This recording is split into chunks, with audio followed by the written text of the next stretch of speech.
आज हम लोग हठ प्रदीपिका में प्रथम अध्याय में मिताहार की चर्चा है, ये पढ़ेंगे। लेकिन मिताहार से पहले कल जो बात हुई थी एक दो श्लोक को लेकर के, उसको पहले देख लेते हैं, उसका कंफ्यूजन दूर कर लेते हैं क्या है मिल करके सब लोग, फिर उसके बाद हम लोग मिताहार पर आएंगे। 55वें नंबर का और 56वें नंबर का जो मंत्र है उसमें क्या बात कही गई है। 55वें में कहा गया है, एवं आसन बंधेषु योगिंद्र विगत श्रमः अभ्यसेत नारिका शुद्धि मुद्रादि पवन क्रियाम। कि आसनों के अभ्यास के बाद अगर थकान जैसे दूर हो जाती, विगत श्रम हो जाता है, तब किसका अभ्यास करेंगे? नाड़ी शुद्धि का, मुद्रा का और प्राणायाम का। अब यहाँ कहा गया है, मुद्रा को बीच में लाया गया है, फिर प्राणायाम की बात की गई है, पवन क्रिया की बात की गई है। यहाँ ये बात कह दिया गया है। लेकिन अगले 56वें जो श्लोक में कही गई बात, आसनम कुंभकम चित्रम मुद्राख्यम कर्णम तथा अथ नादानुसंधानम अभ्यासानुक्रमो हठे। यानी कि हठ योग के अभ्यास के लिए जो क्रम है वो यहाँ कहा गया, आसन होना चाहिए, फिर कुंभक, ठीक है, फिर मुद्रा, फिर नादानुसंधान। तो 56वें में जैसा कहा गया, जैसा आपका दिया हुआ है, चैप्टर दिया हुआ है, उस हिसाब से कहा गया है। लेकिन उससे पहले 55वें में जो कहा गया है आसन है, आसन के बाद कह दिया गया प्राणायाम ना कह के नाड़ियों की शुद्धि कहा गया, प्राणायाम की जगह पर मुद्रा कह दिया गया, और प्राणायाम बाद में, नहीं, नाड़ियों की शुद्धि और प्राणायाम के बीच में मुद्रा को डाल दिया गया है। आसन बंदेशु योगिंद्र विगत श्रम अभ्यसेत नारिका शुद्धि मुद्रा आदि और पवन क्रिया। तो इसको कैसे माना जाए? अब इसमें हम आप कोई छेड़छाड़ भी नहीं कर सकते, हम आप अपनी तरफ से कोई बात आरोपित भी नहीं कर सकते। तो मुझे लग रहा है कि इसमें सीक्वेंस ना माना जाएगा, क्योंकि दोनों में बड़ा डिफरेंस है। सीक्वेंस इसका नहीं माना जाए, कंफ्यूजन भी है, तो शायद इस तरह की चीजें ना आए, हो सकता है। लेकिन फिर भी आपकी जानकारी में होना चाहिए। अगर आ गया तो आप ये बता पाओ कि 55वें मंत्र में ये बात कही गई है, दोनों में हमें ये जानकारी बस हमें रखनी चाहिए, 55वें में क्या कहा गया है और 56वें में क्या कहा गया है।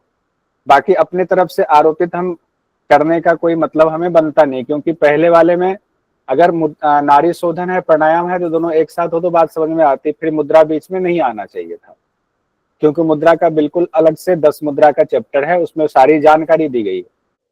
अब हम लोग आते हैं हठ प्रदीपिका में मिताहार की चर्चा पर आते हैं। अब मिताहार के बारे में हठ प्रदीपिका में क्या कहा गया है, जो जनरली हम सामान्य तौर पर पढ़ते हैं, बहुत कंफ्यूजन होती है और एग्जाम में आ जाता है तो हम कंफ्यूज और हो जाते हैं।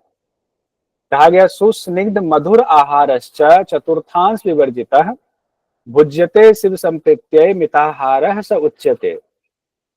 यानी कि क्वालिटी बताई गई है, सुस्निग्ध होना चाहिए, मधुर होना चाहिए, पहले तो ये कहा गया। फिर क्वांटिटी बताई गई है, उस आहार की क्वांटिटी क्या होगी? चतुर्थांश विवर्जित, मतलब चतुर्थांश हिस्सा खाली रखना पड़ेगा। किसका?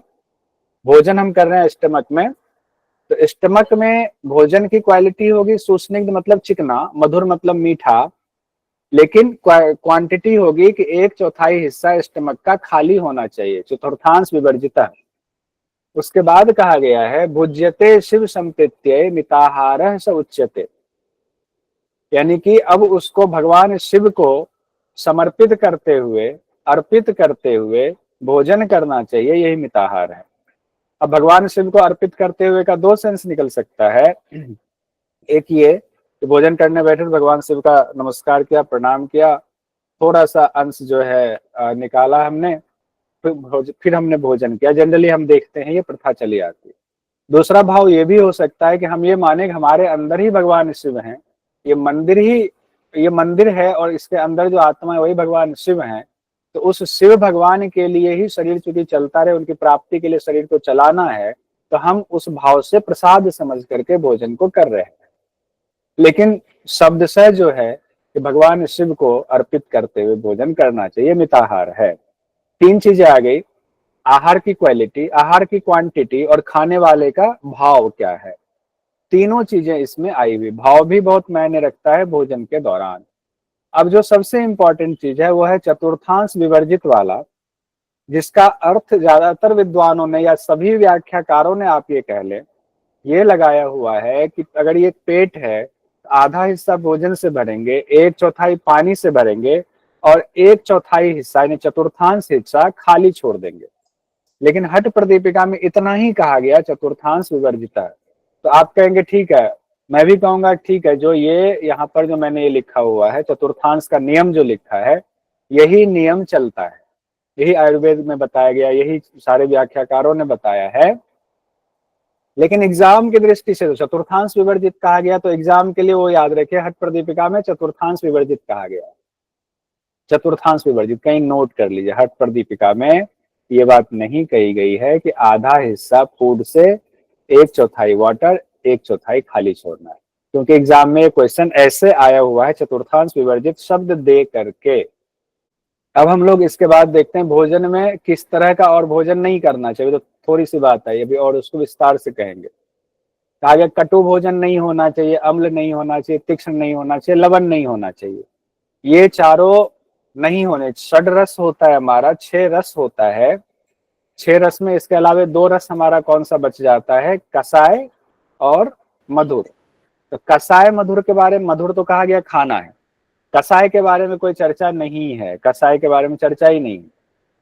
बाकी बच गए क्या, कटु अम्ल तीक्ष्ण लवण, कटु अम्ल तीक्ष्ण लवण, इसके बारे में साफ साफ लिखा है कि ये वर्जित है, इसको नहीं खाना, इसको अपथ्य कहा गया। अपथ्य, अपथ्य मतलब ये खाने लायक नहीं है, इससे शरीर को नुकसान हो सकता है, इसका अपथ्य का यही मतलब है। पथ्य और अपथ्य योगियों के लिए नॉट ईटेबल। उसके बाद कहा गया और क्या, षडरस के अलावे गर्म भोजन नहीं खाएंगे, उष्ण गर्म भोजन नहीं खाएंगे, हॉट भोजन नहीं खाएंगे।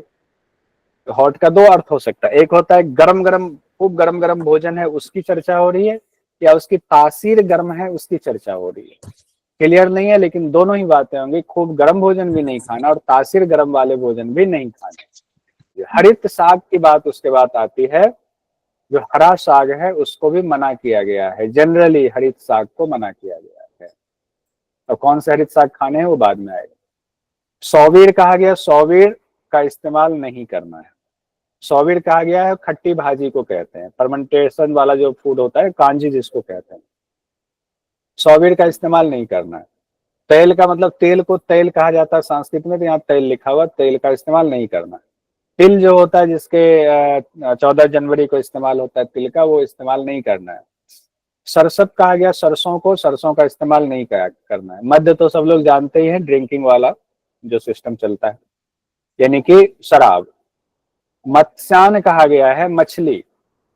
आजादी मांस, अज आदि मांस, यहां भी आदि आया हुआ है, बकरे आदि का मांस नहीं खाएंगे। दधी तक्र कुलत्थ कोल, दही नहीं खाएंगे, छाछ नहीं लेंगे, कुल्थी नहीं लेंगे, कोल नहीं लेंगे, पिन्याक खल्ली को कहते हैं, खल्ली नहीं लेंगे, हींग नहीं लेंगे। हिंगू लसुनो आद्यम अपथ्यम आहु, हींग लहसुन आद्यम को अपथ्य कहा। अब देखिए कोई नहीं, यहां से भी क्वेश्चन आया हुआ है, नवंबर 2021 में देखिए आया क्वेश्चन। हठ प्रदीपिका के अनुसार पथ्य आहार के घटक नहीं है साठी चावल, दही, मधु, मिश्री और तिल, घटक नहीं है। दही और तिल क्या है, बहुत बढ़िया देव जी, अपथ्य है, दही और तिल अपथ्य है। तो किसी को जाए बोले दही और तिल नहीं खाना, तो इसमें नीचे 2 ही ऑप्शन है, तो बी वाला दही और तिल, बी वाला ऑप्शन सही है। इसी तरह से क्वेश्चन पूछे जाता है। अच्छा, अब तो क्वेश्चन का सीक्वेंस देखा आपने, इस बार जो उससे घेरन संहिता से पूछा है, सीक्वेंस में बताइए पहले दही खाने कहा गया है, पहले नहीं कहा, क्या मतलब है ये, लेकिन पूछा जा रहा है, आप इस पर सवाल भी नहीं उठा सकते हैं। अरे सारी चीजें हैं उसमें, इसमें सीक्वेंस पूछने का कोई, मुझे नहीं लगता कोई लॉजिक बनता है, लेकिन सीक्वेंस पूछा है, इसका मतलब है आपको वो मानकर चलते हैं कि जो योग पढ़ने वाले हैं ना, उसको पूरा हठ प्रदीपिका भी याद है, पूरा घेरन संहिता भी, पूरा मंत्र श्लोक सब याद है, वो रटे हुए, आते ही बोलना शुरू करेगा, लिख के चला जाएगा।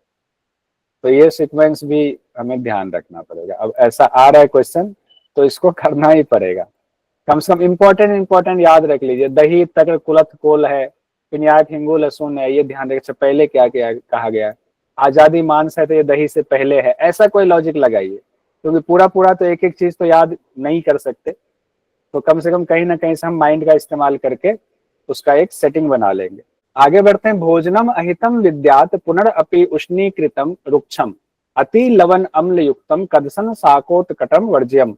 अब ये भी वर्जित किया गया कि ये भी नहीं खाना। क्या? ऐसा भोजन जिसको फिर से गर्म किया गया हो, अब क्या नहीं है उसकी भी चर्चा अभी चल ही रही है, जिसको फिर से गर्म किया हो और जो अहितकर हो। फिर से गर्म किया हुआ भोजन अहितकर होता है। रुक्षम रूखा भोजन, जो बिल्कुल रूखा सूखा हो वो भोजन नहीं खाना है, रसयुक्त भोजन खाना है, इसलिए स्निग्ध कहा गया था। उसके बाद है अति लवण, अधिक नमक वाला भोजन नहीं खाना है। अम्ल युक्तम यानी खटाई वाला भोजन नहीं खाना है। ये उसके बाद कहा गया है शाकोत्कटम वर्जयम, शाक वगैरह भी नहीं खाना है। तो शाक के ऊपर भी चर्चा, हरित शाक कहा गया था, यहाँ फिर कहा गया है, तो ये भी मना कर दिया गया है। और यहां से क्वेश्चन आता है 61वें नंबर से और 62वें नंबर से भी आता है। वहने स्त्री पथि सेवानाम वर्जनम आचरेत, अग्नि स्त्री लंबी यात्रा का त्याग करे। ये कई जगहों पर ये बात आई हुई है योग के अभ्यासियों के लिए, अग्नि स्त्री लंबी यात्रा का त्याग करे। उसके बाद है गोरक्ष जी का वचन है। गोरक्ष वचन में कहा गया, गोरक्षनाथ जी क्या कहते हैं, स्वात्माराम जी बात अपने पुस्तक में लिखते हैं, उन तीन चीज तो है ही, गोरक्षनाथ जी एक दो चीज और जोड़ देते हैं और इससे सवाल आया हुआ है पहले यूजीसी नेट में।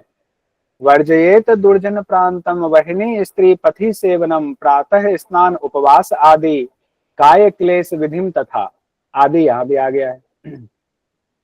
कहा गया वर्जयेत दुर्जन प्रांतम, दुर्जन स्थान जो है उसका वर्जित होना चाहिए। और दुर्जन स्थान का वर्जित तो कहा ही है, वहनी स्त्री पति भी उसके साथ में, वो तीनों ऊपर वाला भी ले लिया गया है। वहनी मतलब अग्नि, स्त्री मतलब स्त्री और पथ मतलब लंबी यात्रा। दुर्जन प्रांत भी कहा गया है, उसका दुर्जन प्रांत में रह के अभ्यास ना करें।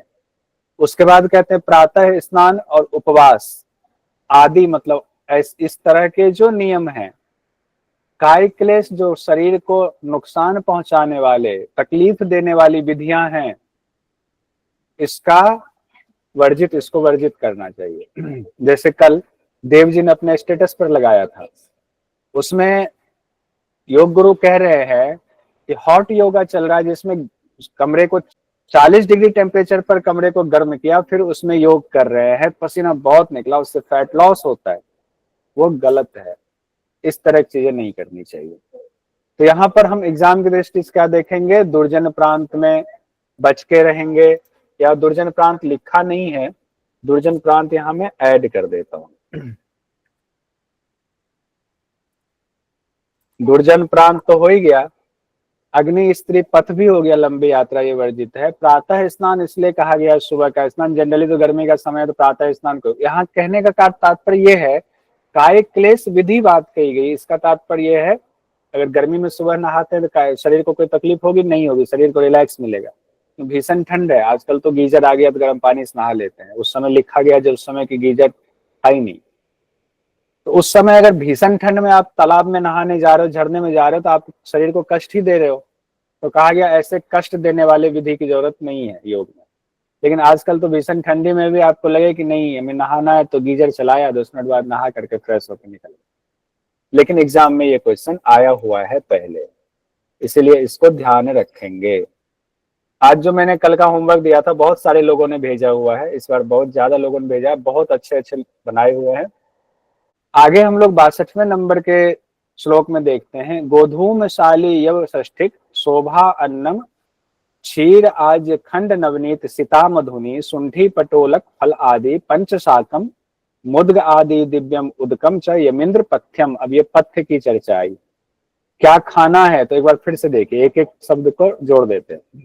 तो गोधूम हुआ, शाली हुआ, यब हुआ, षष्टिक हुआ, शोभा अन्नम हुआ, क्षीर हुआ, आज हुआ, खंड हुआ, नवनीत हुआ, सीता है, मधुनी है। एक एक करके अब अर्थ भी देख लेते। गोधूम कहा गया गेहूं को, शाली कहा गया, वैसे तो चावल को शाली कहा गया है, चावल भी खाने की बात कही गई है। यब कहा गया जौ को यब कहते हैं, सबसे बढ़िया तो जौ ही होता है। षष्ठिक मतलब कहा गया है कि ऐसा चावल जिसको बोने के बाद 60 दिन में वो फसल तैयार हो जाए, वो साठी चावल, ऐसा पहले कभी होता था गांव में। उसके बाद शोभा अन्नम कहा गया है, शोभा अन्न मतलब सुपाच्य अन्न कहा गया है। क्षीर का मतलब क्या होता है? दूध। क्षीर मतलब खीर मत समझ लीजिएगा, खीर जिससे बनता है वो दूध क्षीर कहा गया। आज घी को कहा गया, आज मतलब घी। खंड मतलब खांड को खंड कहा जाता है। नवनीत मक्खन को कहा जाता है, नवनीत मतलब मक्खन। सीता मतलब मिश्री को सीता कहा जाता है, मिश्री होता है ना, एक धागे वाली मिश्री होती है, सीता को मिश्री कहा जाता है। मधुनी हुआ शहद को कहा जाता है।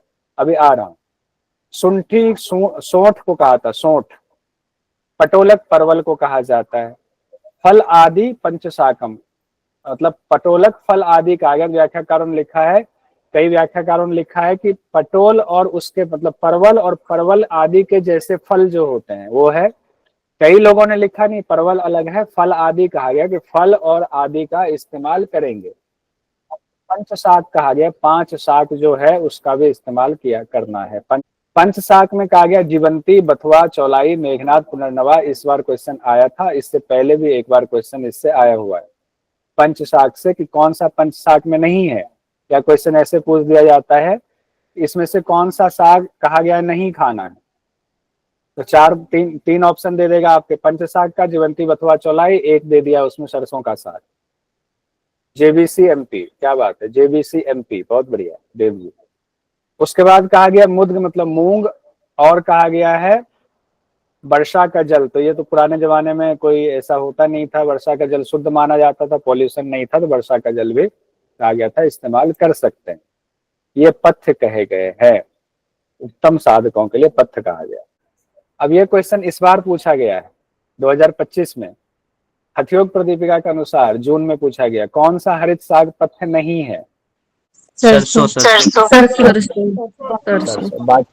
बाकी जो तीनों है वो पंच शाक में आता है। लेकिन एक चीज और आपके ध्यान में डालने के लिए, पंच शाक में ये पांचों चीजें आती हैं, ये बात नहीं बताया गया है। मूल जो आपके श्लोक है उसमें नहीं बताया गया, लेकिन चूंकि पंच शाक की चर्चा उसमें आयुर्वेद में है, तो उसमें पंच शाक के नाम से यही आता है, इसीलिए पंच शाक बोल के छोड़ दिया गया कि सब लोग समझ जाएंगे कि कौन से 5 शाक है।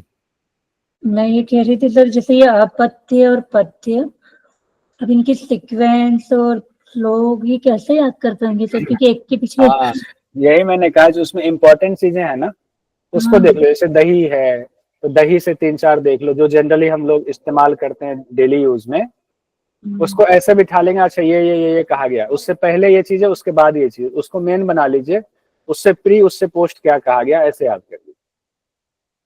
क्या खाने के लिए कहा गया है, उसमें भी जो चीज हम लोग भगवान को चढ़ाते हैं, क्या क्या चढ़ाते हैं, उसका एक सीक्वेंस बना लीजिए उतना, फिर उससे पहले उसके बाद का जोड़ दीजिए, तो दिक्कत नहीं होगी, क्योंकि अब पूछा जा रहा है तो करना तो पड़ेगा ही।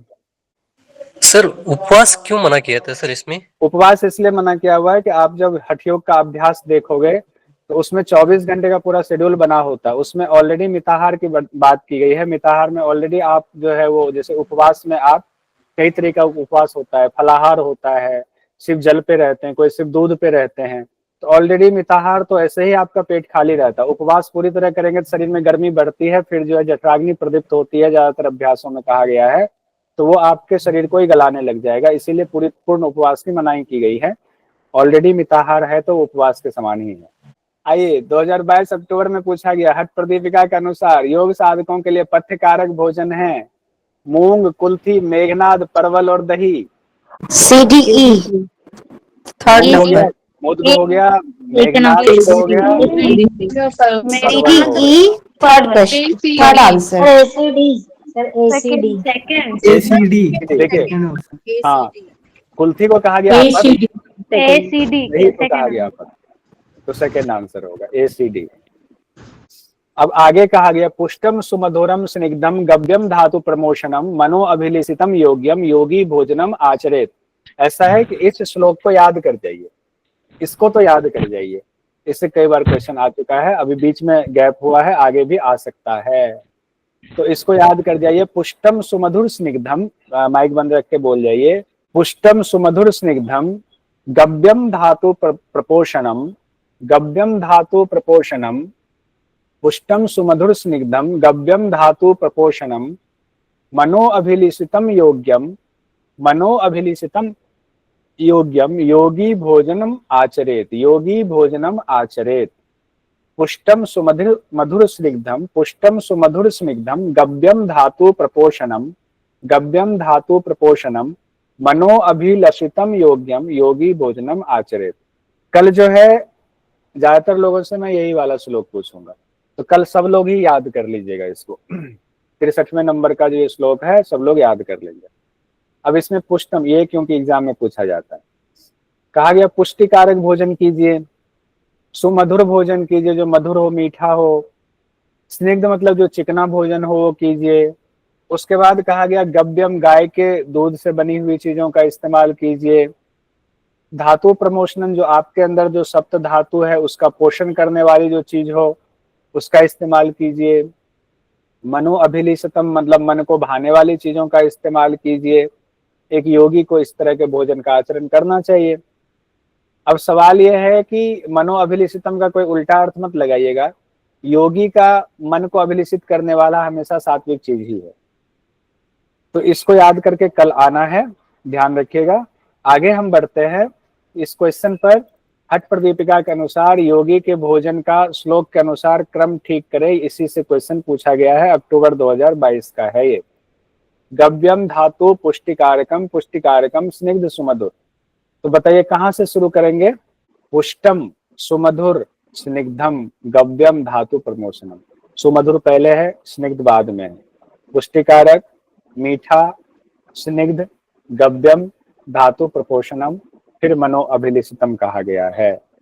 अब आइए, अब एक बार में ही एकदम क्लियर हो जाएगा। अब बताइए, पुष्टिकारक हो गया, फिर सुमधुर या स्निग्ध पहले क्या होगा?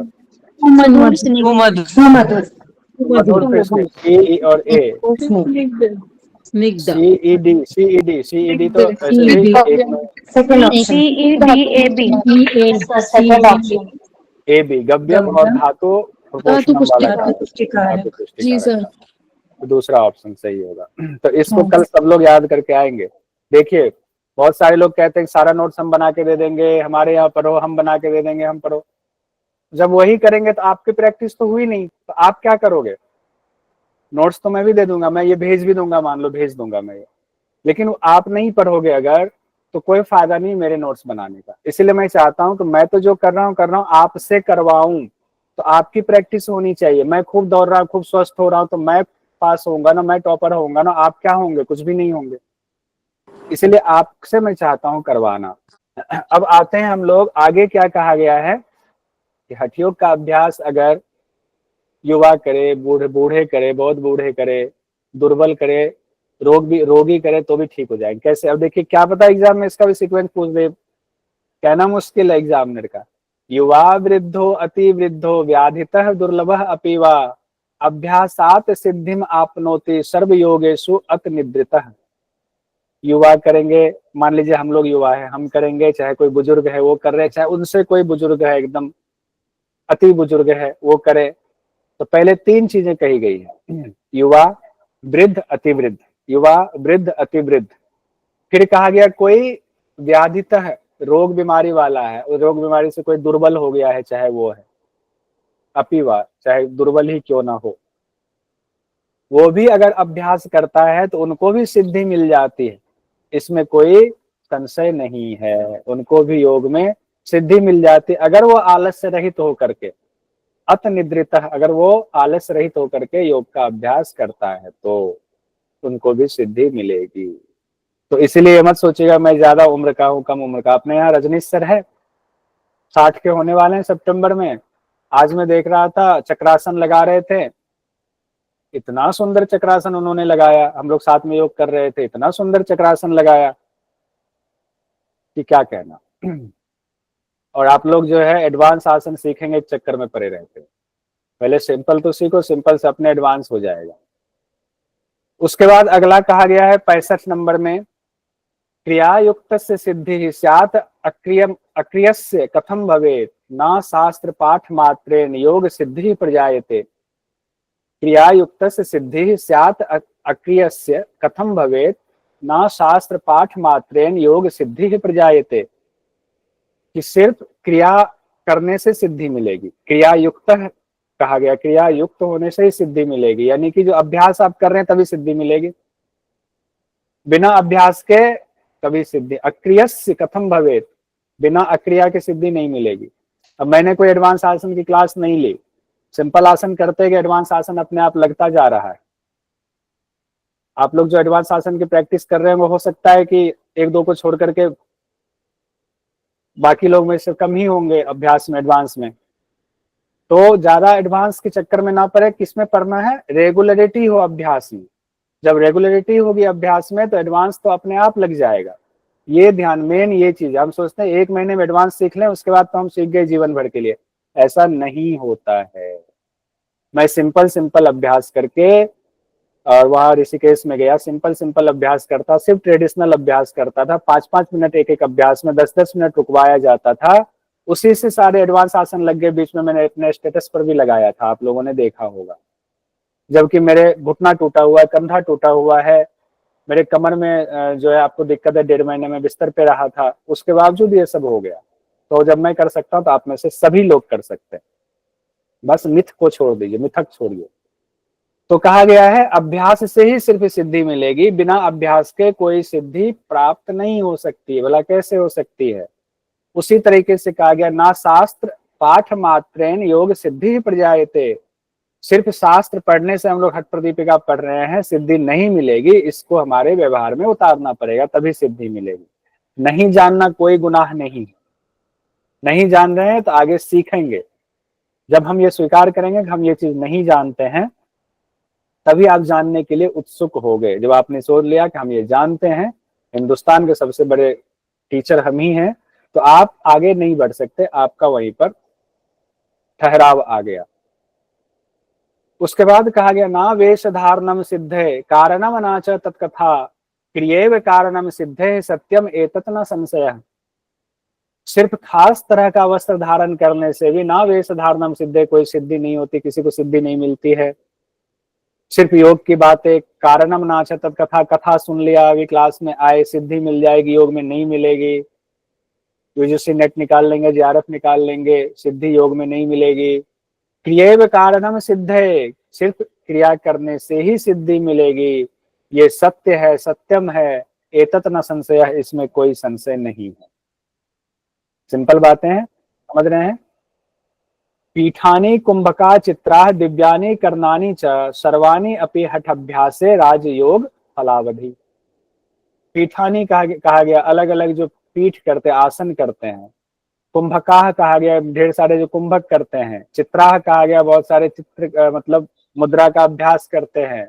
दिव्यानी कर्णानी भी कहा गया, इसको चित्र, इसके मुद्रा के लिए इसका भी इस्तेमाल किया गया। अलग अलग तरीके के जो दिव्य मुद्रा आप करते हैं, ये सब जो आप करते हैं सर्वानी, इससे क्या होता है? इससे आपको राजयोग की प्राप्ति होती है। लेकिन कैसे होगी? जब करेंगे तभी होगी प्राप्ति। अब इससे संभालकर इसको भी आप सोचेंगे ये भी सीक्वेंस दिया गया है तो गड़बड़ हो जाएगा। शायद यहाँ हठयोग के जो अंग हैं उसको, उसकी महत्ता को बताने के लिए इस तरह के श्लोक दिए गए हैं। अब हम लोग यहाँ प्रथम अध्याय हमारा कंप्लीट हुआ, उसके बाद कुछ सवाल हम देख लेते हैं। इनमें से कौन से साधक तत्व नहीं है ये बता दीजिए। अब सिंपल आप लोगों के लिए सवाल है, माइक खोल के बोल सकते हैं। साधक तत्व कौन से नहीं है? जनसंग लॉल्यम, फर्स्ट साधक तत्व है, नियमाग्रह जनसंग लॉल्यम, ठीक है। तो दूसरा वाला नहीं। ये सिंपल क्वेश्चन पूछ रहे हैं, हार्ड क्वेश्चन तो आपके एग्जाम में आएगा, ध्यान रखिएगा। हठ प्रतिपदा में पहला आसन कौन सा बताया गया है?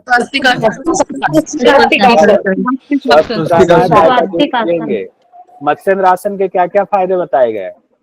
तो बताइए।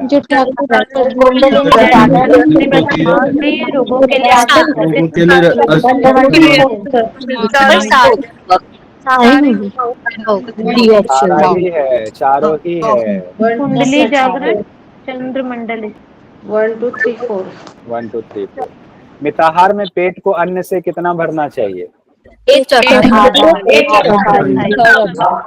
चौथाई करना चाहिए। आधा भरना चाहिए, आधा एक भरना चाहिए। चौथाई खाली रखना, चतुर्थांश विवर्जित कहा गया, एक चौथाई खाली रखना। जी सर। निषिद्ध आहार में कौन से रस वर्जित है? निषिद्ध आहार में कौन से रस वर्जित है? चारों चारों चारों का डी ऑप्शन। चारों वर्जित। योगाभ्यास किन चीजों का सेवन वर्जित है? योगाभ्यास के दौरान किन चीजों अग्नि सेवन, चारों चारों ऑप्शन। चारों नहीं शायद तीन। 1 2 3 कम भोजन कहाँ वर्जित है? आइए हठयोग का है ना सर, कम भोजन। विपरीत का, हाँ विपरीत करने में है एक अभ्यास में। हठयोग के मुताबिक किन साधकों को योगों में सिद्धि मिल जाती है? चारों है। युवा व्रत चारों है इसका। पहले विवाह, वृद्ध, अति वृद्ध, दुर्बल। अच्छा, दुर्बल से पहले एक शब्द था सर रोग। रोग, व्याधि, जिनको रोग होता है। हाँ, हठ बीमार हुआ। हठ प्रतिविका के अनुसार सिद्धि मिलती है शास्त्र पढ़ने से, विशेष वेश धारण करने से, सिर्फ अभ्यास। थर्ड ऑप्शन होगा। ऐसे और भी क्वेश्चन हम लोग कल करेंगे और बीच में एक दिन हम लोग रिवीजन भी करेंगे। पूरा फर्स्ट अध्याय जो हमने पढ़ा है अलग तरीके से इसका रिवीजन करेंगे।